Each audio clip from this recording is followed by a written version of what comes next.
Assalamu alaikum warahmatullahi wabarakatuh. Hordoftoota Oromtittitu buna haala kanaana sambuusaa Ramadaanaa yeroo maru xiqqoo mariin ture garuu sagalee jalatti hidhaa jira. Baay'eellee mul'isee waa xiqqoomaan mul'isee warroonni maatiin haa taatanii hedduu takka galatoomaa sabskiraayib laayikii sheer naa godha. Warri maatiin hin ta'in jechuudha. Warri immoo kana dura maatiin haa taatan hedduu takka galatoomaa isiniin ja'a. Ramadaanni amma gala ka'ee jira. Guyyaa meeqa bichatu nu hafe inshallah rabbiin nama waggaan deebi'ee soomanu rabbi nu haa taasisu. Akkasuma immoo warra kan soommanne kanallee rabbi nurra haa qeebalu. Obboleeyyan kiyya dadhabdanii hanumaaf dadhabdan rabbi nuun haa jedhu. Warra soomanii biraa gama gaafaanidha oolee rabbi nuun taasisin isiniin ja'a. Kunoo ashuwaan kuni fooni jezaraati dabale jechuudha. Jezaraa fi qimama asfaraati dabalee akkasitti maree kan lukkullee mareen jira. Bas viidiyoo maruu hin dandeenye biiziidha. Marraa sagalee irratti hin qabne ergumaan maree xumuraniin viidiyoo maree.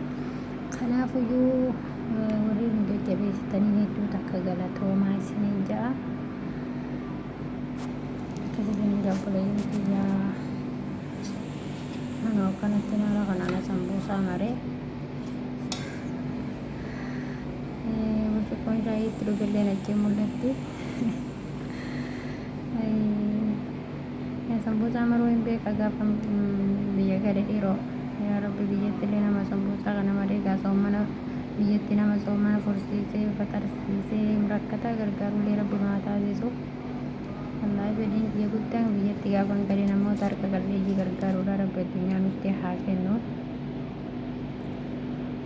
Nu haala kanaan akkanatti maree jechuudha. Bareedu mee ilaala. Hedduu takka bareedaa barakkaan akka maree kana mee ilaala. Waa'ee harka kiyya kana rabbi wayyaa haa kennu wakkatti hin gaarabduuta malee. Taasisaniin jaa obboleeyyan kiyyaa nusillee nama biyya keenyatti nagaan galu rabbi nu haa taasisu. Sumaanuu qophii xiqqishoo takka qopheeffannee kunoo barra akkanatti buna dhuguuf turre kuni mana ijaazaa keenya.